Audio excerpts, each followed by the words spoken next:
Everyone, मैं हूं advocate Rupendra कर्ण। आप सभी का चैनल लॉ इन मोशन में स्वागत है। आज हम लोग डिस्कस करेंगे arrest of a person, section 41 से लेके 60A तक। हम हर एक सेक्शन डिस्कशन नहीं करेंगे डिटेल में, लेकिन हम कोशिश करेंगे कि कोई टॉपिक भी ना छूटे। तो हम कैसे करेंगे? हम इसको डिवाइड करेंगे पार्ट्स में, कुछ एक हेडिंग बना के। जैसे हमारा पहला होगा इंट्रोडक्शन। इंट्रोडक्शन की बातें हम करेंगे। दूसरा हमारा होगा इसमें कि कौन कौन अरेस्ट कर सकता है। जी हाँ, अरेस्ट कौन कौन कर सकता है। तीसरा होगा हमारा कि प्रोसेस ऑफ अरेस्ट क्या होता है। चौथा होगा हमारा कि पुलिस जो है अरेस्ट करती है तो बिना वारंट के कब अरेस्ट कर सकती है, चाहे वो कॉग्निजेबल ऑफेंस हो या नॉन कॉग्निजेबल ऑफेंस हो। हम दोनों की बातें करेंगे और हम बातें करेंगे कि क्या पुलिस अपने जुरिस्डिक्शन से बाहर जाके अरेस्ट आपको कर सकती है कि नहीं। और हम बातें करेंगे बहुत सारी बातें, लेकिन उसमें जैसे इंपॉर्टेंट है कुछ आपको बता दूं कि विमेन को लेके लॉज क्या है क्या नहीं है, ये सब बातें हम करेंगे। ठीक है सर, स्टार्ट करते हैं। टाइम वेस्ट नहीं करते हैं जी, जरूर स्टार्ट करते हैं। लेकिन स्टार्ट करने से पहले हम आप लोगों से बोलेंगे, अगर आप लोगों ने अभी तक हमारा चैनल सब्सक्राइब नहीं किया तो सब्सक्राइब करें और घंटा जरूर दबाएं, क्योंकि जिससे कि आपको मेरे आने वाले वीडियो का रेगुलर अपडेट मिलता रहे। अच्छा, कर लेंगे सर, कर लेंगे, बाद में कर लेंगे, पहले पढ़ा दो। अच्छा ठीक है, तो अरेस्ट क्या होता है? क्या आप लोगों ने कभी सीआरपीसी का एक्ट का याद है आपको कि कौन से ईयर में हुआ था या क्या था? हाँ सर, वो तो याद है, 1973। अच्छा, ये तो बहुत अच्छे से याद है। अब आप बता दीजिए कितने पार्ट्स में, ये याद है आपको? अरे सर, ये तो भूल गया, कुछ ही पार्ट याद है। अच्छा, तो दोस्तों आपको बता दूं कि 73 का अपोजिट होता है 37। तो इसको डिवाइड किया गया है 37 पार्ट्स में, और जो हम लोग आज पढ़ रहे हैं वो है part 5 of the code of criminal procedure या क्रिमिनल प्रोसीजर कोड।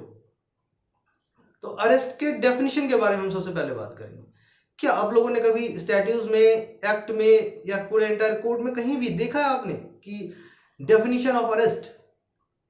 सर इतना तो ध्यान नहीं है सर, ध्यान ही नहीं दिया मैंने। तो ध्यान दे दीजिए, एक बार सर्च कर लीजिए। और नहीं सर, नहीं मिला। तो अरेस्ट का डेफिनेशन कोड में नहीं है। अच्छा जी, और जब ये आपको पता होता है तो एग्जामिनर को लगता है अच्छा बच्चे ने कुछ तो पढ़ा है, इसको ये तो पता है, यानी एक्ट में नहीं है, मतलब इसने पढ़ा जरूर है अच्छे से। तब बात आती है तो अरेस्ट की डेफिनेशन है कहाँ? तो जैसा हमें पता है बहुत सारे होते हैं जिस चीज के बारे में हमें नहीं मिलता है। कुछ अगर हमें नहीं मिलता है एक्ट में तो हम क्या करते हैं? हम हमेशा जुडिशियल प्रेसिडेंट के ऊपर आते हैं। जुडिशियल प्रेसिडेंट का ही हम ख्याल करते हैं, उसको उसको हम देखते हैं क्या है नहीं है, रिसर्च करते हैं उस बारे में। अच्छा, तो सर सीधा सीधा बता दो मैं कहां पे है। तो state of Haryana versus Dinesh Kumar एक जजमेंट है, उसमें ऑनरेबल सुप्रीम कोर्ट का दिया हुआ है डेफिनेशन, उसमें ऑब्जर्वेशन के तौर पे। क्या है डेफिनेशन? उन्होंने भी बोला है कि कोड में कहीं भी मेंशन नहीं है, कुछ एक डिक्शनरी से इंटरप्रेट करते हुए इसका मतलब ये निकलता है। क्या मतलब निकलता है? कि एप्रीहेंशन, किस बात का apprehension? From personal liberty, deprivation from personal liberty, उसको डिप्राइव किया जाएगा पर्सनल लिबर्टी से, उसका पर्सनल लिबर्टी कटेल किया जाएगा, इसीलिए उसी को अरेस्ट बोलते हैं। अच्छा, तो ये बात है जी। जब भी अरेस्ट की बातें नहीं, कोई भी लॉ टॉपिक पढ़ेंगे, एक चीज मैं आपको याद बता देता हूं यहाँ पे कि अगर कोई भी लॉ टॉपिक पढ़ेंगे, आप लोग ध्यान रखें, आपके दिमाग में क्वेश्चन आने चाहिए। व्हाई, हाउ, व्हेन, ये सारी बातें आनी चाहिए। व्हाट, तो जब ये सारी चीज आपके दिमाग में आएंगी, क्वेश्चन रेज होगा बहुत सारे। उस क्वेश्चन के लिए फिर आप रिसर्च कीजिए, क्योंकि अभी तो वैसे ही फ्री रहते हैं आप। तो जब भी आपके पास फ्री टाइम मिलता है तो आप ये सब कर सकते हैं, रिसर्च कीजिए। इससे पूछना नहीं है, जल्दी रिसर्च कीजिए खुद ही। जब आप रिसर्च करते हैं तो आपका स्किल इनहेंस होता है, आपको खुद पता लगता है, वो याद भी रहता है आपको लंबे समय तक कि अच्छा ये था, यहाँ पे ये पढ़ा था। रिसर्च कैसे करना है ये ऑलरेडी मैंने डिस्कस कर रखा है अपने प्रीवियस वीडियो में, तो आप जाके प्रीवियस वीडियो देखें, लिंक मैं शेयर कर दूंगा। अरेस्ट हो की बातें कि क्या होता है। अच्छा, अरेस्ट की जरूरत क्यों है, आप लोग मुझे बताइए। सर हम कैसे बताएं, ये तो वन वे है, आप वीडियो बना रहे हो। अच्छा ठीक है, तो मैं ही बताता हूँ। अरेस्ट की जरूरत इसलिए पड़ी, आप ही बताइए, आप खुद सोचिए कि अरेस्ट अगर नहीं करेंगे कोई इंसान जो कि कॉग्निजेबल ऑफेंस किया है या उसका कुछ लगता है करने वाला है कुछ इस तरह का, तो अरेस्ट अगर आप उसको नहीं करेंगे तो क्या कर सकता है सर? वो क्या करेगा? दूसरा अगर एक मर्डर किया तो हमें डर लगता है कि दूसरा मर्डर ना कर दे वो, क्योंकि वो बहुत ही खतरनाक किस्म के इंसान हो जाते हैं, डर लगता है हमें। अच्छा, तो यानी कि प्रिवेंट करते हैं फर्दर क्राइम से। दूसरा क्या सर, उसको तो सारा एविडेंस ही खत्म कर देगा अपना, आके आएगा जो भी एविडेंस है उस एविडेंस को खत्म कर देगा। कि मान लीजिए कोई डॉक्यूमेंट है उसको जला देगा, कुछ अगर और भी था, कोई अगर विटनेस है उसको इन्फ्लुएंस करेगा। अच्छा, तो आप खुद ही बता रहे सारी चीजें हो ये सब। तो उसके अलावा क्या कर सकता है वो? एविडेंस टेम्परिंग हो गया, विटनेस को इन्फ्लुएंस कर सकता है वो, ये हो गया। तो जितने भी, और क्या होगा कि कोर्ट को जब सबसे ज्यादा जरूरी उसकी जरूरत होगी तो हु विल गारंटी कि वो अपीयर होगा, उसका अपीयरेंस कोर्ट में जरूरी होगा। लेकिन कौन इस चीज को इंश्योर करेगा कि वो अपीयर होगा या नहीं? तो इसीलिए अरेस्ट जरूरी होता है। और क्यों होता है? तो ये सारी चीजें और भी कुछ कुछ है, हम आगे डिस्कस करेंगे आपसे। तो ये जब हम अरेस्ट की बातें करते हैं कि क्यों होता है, ये हमें पता लगेगा। इंट्रोडक्टरी पार्ट के लिए इतना काफी है हमारे लिए। अब हम बात करेंगे पार्ट 2, अरेस्ट कौन कर सकता है, सॉरी कौन कौन कर सकता है। अरेस्ट कर सकते 3 तरह के लोग। वो 3 तरह के लोग होंगे, पहला कौन होगा? Police officer. सेकंड कौन होगा? इंडिविजुअल यानी कि प्राइवेट पर्सन। थर्ड कौन होगा? मैजिस्ट्रेट। अच्छा, ये तीनों कर सकते हैं जी, तीनों कर सकते हैं। हम डिस्कस करेंगे। अभी हम पहले स्टार्ट करते हैं पुलिस से, उसमें भी कॉग्निजेबल केस की हम बात करेंगे। कॉग्निजेबल केस में कब कब आपको अरेस्ट कर सकती है? जब पुलिस को इंफॉर्मेशन मिले कि कोई कॉग्निजेबल ऑफेंस हुआ है, वो दौड़ते दौड़ते आएगी और आपको अरेस्ट करके भाग जाएगी। अच्छा जी। दूसरा कि जब उनको उस इंफॉर्मेशन के बेस पे सस्पिशन हो कि कॉग्निजेबल ऑफेंस यहां हो सकता है, तब भी आपको पुलिस अरेस्ट करेगी। उसके अलावा कब करेगी सर? उसके अलावा अरेस्ट तब करेगी जब पुलिस को यह लगे कि अच्छा ये चीज इंफॉर्मेशन है, पहले तो नहीं लग रहा था अभी लग रहा है, लेकिन कि ये हो जाएगा, यानी on the base of suspicion. ये भी कर सकती है जी। और भी बहुत सारे हैं। आप जब सेक्शन 41 पढ़ेंगे तो वहां पे आपको ये सारी चीजें मिल जाएगी। उसके अलावा क्या है, जब आप हम नॉन कॉग्निजेबल की बात करते हैं, सर नॉन कॉग्निजेबल में मैंने पढ़ा है कि police can not arrest without warrant. अच्छा, तो मैं गलत तो नहीं बताऊंगा ना आपको, इतना तो ट्रस्ट कीजिए, इतना सा ट्रस्ट होना चाहिए। दोस्त हैं हम लोग, इतना ट्रस्ट तो होना चाहिए।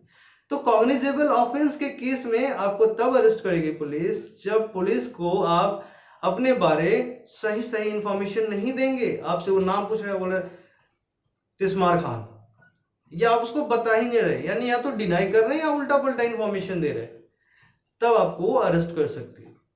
अच्छा जी। और भी कुछ कंडीशंस है तब अरेस्ट कर सकती है। तो ये हो गई बातें कि पुलिस कब अरेस्ट कर सकती है। दूसरा हम बात करेंगे प्राइवेट पर्सन की। तो प्राइवेट पर्सन कब कर सकती है अरेस्ट? प्राइवेट पर्सन अरेस्ट कर सकती है आपको, मान लीजिए जब आपको आपके सामने कोई कॉग्निजेबल ऑफेंस हो रहा हो या हुआ हो, तब आप अरेस्ट कर सकते हैं बीइंग अ प्राइवेट पर्सन। लेकिन कैसे?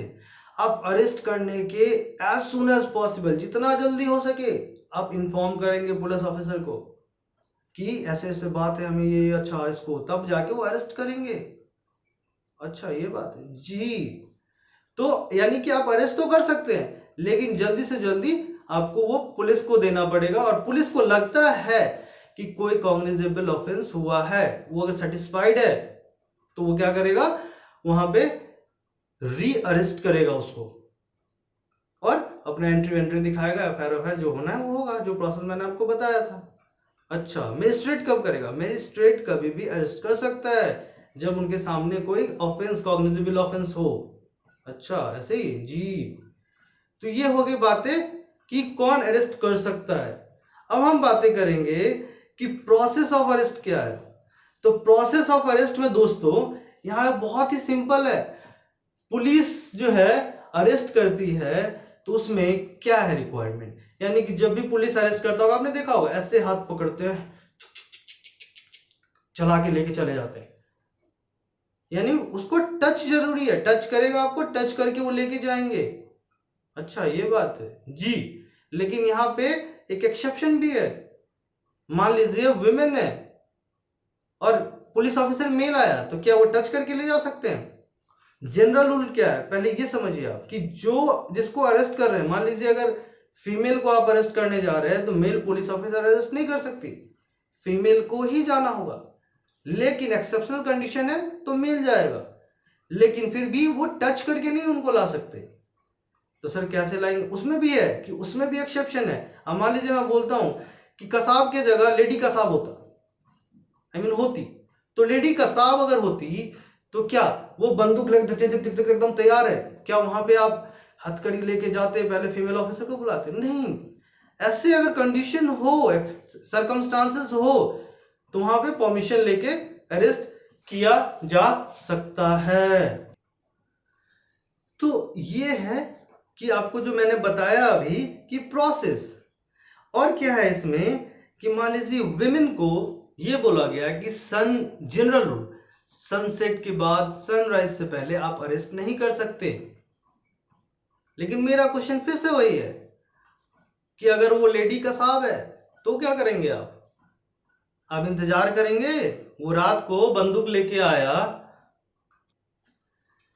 और वो खड़ा हो गया पार्लियामेंट के बाहर है, तो अगर ऐसी लेडी आती है और वो उस समय में ऐसे करती है, तो क्या आप वेट करेंगे? नहीं ना, आप तो अरेस्ट करेंगे ना उसको। अब वहां पे फीमेल ऑफिसर है, नहीं है, मेल ऑफिसर है, तो प्राइवेट पर्सन भी कर सकता है। जैसे कि कोई प्रोक्लेम ऑफेंडर्स है, उसको भी प्राइवेट पर्सन अरेस्ट कर सकती है। मोस्ट वांटेड स्टेट के द्वारा डिक्लेयर किया है, उसको भी कर सकती है। तो वैसे इसको तो कोई भी कर सकता है। तो उस केस में हमें कोशिश करनी चाहिए, लेकिन जरूरी नहीं है उस केस में परमिशन दो, अरेस्ट कर सकते हैं उसको। अगर नहीं करेंगे तो उड़ा देगा, पार्लियामेंट गायब। अच्छा, पार्लियामेंट गायब तो फिर हो गया, आधा दुनिया ही खत्म इंडिया का। ठीक है दोस्तों, तो हमारा ये पार्ट जो था प्रोसेस था कि अरेस्ट का प्रोसेस हमारा क्या होगा। अब हम बात करेंगे आपसे कि ऑफेंडर्स जो अगर कोई ऑफेंड करता है तो जुरिस्डिक्शन के बाहर अरेस्ट कर सकते हैं या नहीं? जरूर कर सकते हैं दोस्तों, अरेस्ट कर सकते हैं, इंडिया में कहीं भी अरेस्ट कर सकते हैं। लेकिन स्टेट चेंज होता है तो कई बार सडन परमिशन या एक दूसरे से लिंक हम करते हैं स्टेट पुलिस से, और उनके हेल्प लेके हम पकड़ते हैं उसे। प्रैक्टिकल यही चीज होता है। जैसे मान लीजिए अगर हमें यूपी में कहीं रेड करना है, किसी को पकड़ना है, तो हम क्या करेंगे, और दिल्ली में हम रहते हैं, तो दिल्ली पुलिस यूपी पुलिस से कांटेक्ट करेगी, वहां पे स्पेशल टीम जाएगी और वो उसके हेल्प के थ्रू वहां पे जाकर के उस बंदे को पकड़ेगी, अरेस्ट करेगी। अच्छा सर, ये सब तो हो गया, अब बता दो अब क्या है। और है सबसे इंपॉर्टेंट, और इसके बाद ही बहुत कुछ है, लेकिन मैं आपको बताना चाहता हूं पहले कि अब मान लीजिए अरेस्ट हो गया, अरेस्ट होने के बाद में क्या है कि पुलिस वाला क्या उसको लात जुत्तम लत्तम जुत्तम देते जाओ? तो नहीं, आप कोई भी नो अननेसेसरी फोर्स यूज नहीं करेंगे आप उसके अगेंस्ट में। अच्छा जी, आप नहीं कर सकते। उसके अलावा क्या है, अब वो हो गया, तो अब मान लीजिए पर्सन, देखिए बहुत सारी चीजें इसमें। अब वो हो गया, सर्च होगा, उसका सीजर होगा, उसका ग्राउंड ऑफ अरेस्ट किया, उसके बारे में उसको इन्फॉर्म किया जाएगा। ये सब चीजें बहुत जरूरी है। जब भी आपको अरेस्ट किया जाएगा, as soon as you arrested, आपके ग्राउंड के बारे में आपको इन्फॉर्म किया जाएगा, आपके मेंबर्स को इन्फॉर्म किया जाएगा, आपको पूरी लिबर्टी दी जाएगी कि अपने प्लीडर को आप रख सकें। तो ये सारी चीजें अभी हम वही बात करेंगे। अब हम बात करेंगे राइट ऑफ डिटेन, जो हम करते हैं अरेस्टेड पर्सन की राइट की हम बात करेंगे। तो right of arrested person, article 22, article 22 में भी है। और उससे पहले हम सीआरपीसी का थोड़ा सा समझते हैं। क्या, मान लीजिए आपको अरेस्ट किया गया, तो उसके बाद क्या क्या जरूरी है, अब हम बातें करते हैं थोड़ा सा प्रैक्टिकली। आपको अरेस्ट किया, अरेस्ट करने के बाद में जैसे ही आपको पुलिस स्टेशन ले जाएगा, आपको ग्राउंड ऑफ अरेस्ट के बारे में आपको बताया जाएगा, किस ग्राउंड पे आपको अरेस्ट किया गया।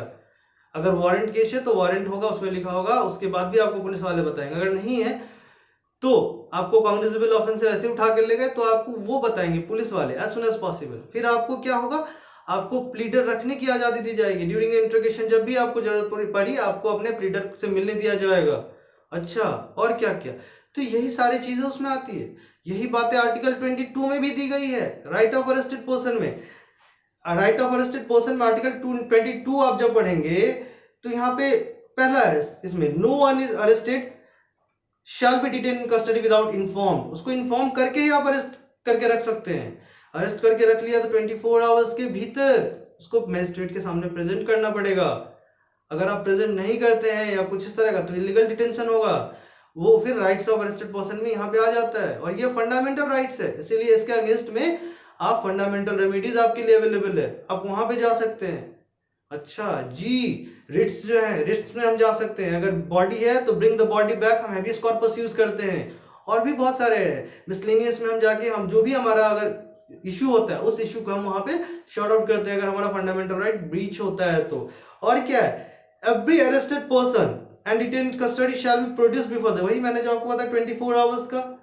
तो ये सब चीजें हैं बेसिक चीजें। अब हम बात करेंगे इसमें कि सेक्शंस की, जो सर अरेस्ट कर लिया, अरेस्ट करने के बाद हम आपको सर्च एंड सीजर होगा आपका, यानी आपको मान लीजिए अरेस्ट करने आ रहा है पुलिस वाला 1 मिनट के लिए, और आप क्या कर रहे हैं, पड़ोसी के घर में घुस जा रहे हैं, तो क्या पुलिस वाले आपको वहां से अरेस्ट कर सकते हैं? नहीं कर सकते जी, जरूर कर सकते हैं, और नेसेसरी फोर्स भी यूज कर सकते हैं वो।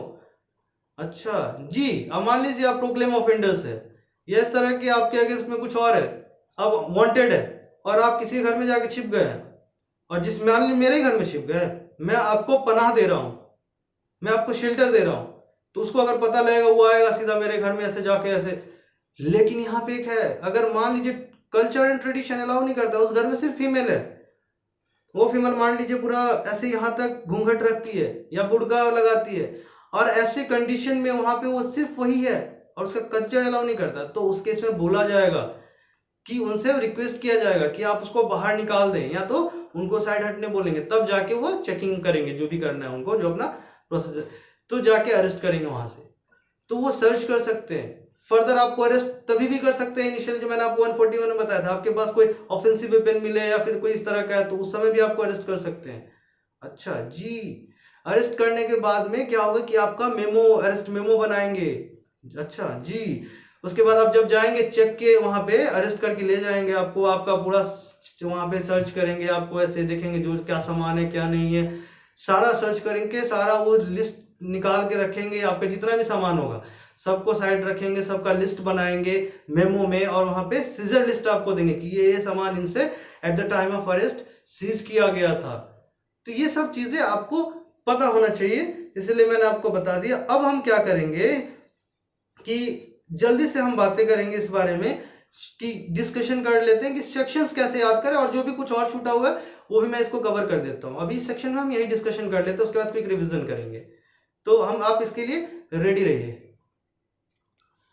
तो अभी मैं आपको बताऊंगा कि कैसे हमें सीक्वेंस वाइज चीजें याद रखनी है और क्या क्या है। तो मैं अभी आपको ये सारी चीजें अभी बैरक निकाल लें जिससे कि आपके लिए विधि हो जाए। तो सबसे पहले हम बात करेंगे सेक्शन 41 की। अरेस्ट सेक्शन में कौन करता है? पुलिस अरेस्ट करता है। तो पुलिस जब अरेस्ट करता है तो उसके बाद क्या होगा, अगर आप उसको रिफ्यूजल, नेम वेम देने से डिनाई करते हैं, तब भी वो आपको क्या करेगा कि पुलिस आपको अरेस्ट कर सकती है। जैसे कि नॉन कॉग्निजेबल ऑफेंस पहले हो गया 41 में, याद रखेंगे आप, कॉग्निजेबल ऑफेंस के केस में। 42 में क्या हो गया, नॉन कॉग्निजेबल ऑफेंस के केस में कौन अरेस्ट करेगा? पुलिस अरेस्ट करेगा। यानी पहला हमारा टॉपिक था कि हु में अरेस्ट, तो पुलिस में अरेस्ट किस सेक्शन में? 41 में, 42 में। 43 में कौन अरेस्ट कर सकता है? तो प्राइवेट पर्सन। 44 में कौन अरेस्ट कर सकता है? तो मजिस्ट्रेट। तो ऐसे आप याद रखेंगे, आपको बहुत इजी याद रखना है। 41 में पुलिस अरेस्ट करेगी, 42 में नॉन कॉग्निजेबल केस के लिए अरेस्ट करेगी, 43 में आपको प्राइवेट पर्सन अरेस्ट कर सकती है, 44 में ये राइट मजिस्ट्रेट को दिया गया है। उसके बाद क्या है कि कुछ इम्यूनिटी भी होता है जब अरेस्ट की बात करते हैं, तो आर्म फोर्सेस को जो इम्यूनिटी दिया गया है वो 45 में है। उसके बाद क्या आएगा कि अरेस्ट अब करेंगे, लेकिन अरेस्ट कैसे करेंगे ये भी तो जरूरी है, तो ये 46 में दिया गया है। उसके बाद अरेस्ट कर लिया तो अरेस्ट करने जब जाएंगे तो ये भी तो हो सकता है आप छिप के बैठ जाए, तो उसके लिए सर्च की जरूरत पड़ती है वहां पे। तो आपका सर्च जो होगा तो वो होगा 47 में। 48 में जो है आएगी कि अच्छा क्या हम इस दूसरे जगह जाके हम अरेस्ट कर सकते हैं या क्या यहीं पे करना है, तो ये बातें 48 में आएगी। तो ये सब बेसिक चीजें हैं। ऑब्लिगेशन है कि मान लीजिए आपने, अब मैं मुझे अरेस्ट किया तो मुझे इन्फॉर्म करेगा कि मुझे किस ग्राउंड के लिए अरेस्ट किया, प्लीडर देगा मुझे, ये सारी चीजें जो है 50A में आ जाएगी। सर्च ऑफ अरेस्टेड पर्सन, अब मुझे अरेस्ट करके पुलिस स्टेशन ले गया, अब मुझे सर्च करेगा, जैसे मैंने आपको बताया मान लीजिए पिस्टल या जो भी है सामान जो भी मेरे पास से निकला वो सारा सर्च करके उसको रख देंगे अपने पास, सीज कर देंगे। सीज करने के बाद में सीजर होगा तो power to seize offensive weapon 52 में आ गया। 53 में क्या होगा, एग्जामिनेशन होगा कि उसका एक्यूज्ड का मेडिकल प्रैक्टिशनर से। तो ऐसे ही करके इसको आप लिंक कर सकते हैं कि किसके बाद क्या होगा क्या नहीं होगा। तो यही अरेस्ट है। अरेस्ट बहुत ही सिंपल है।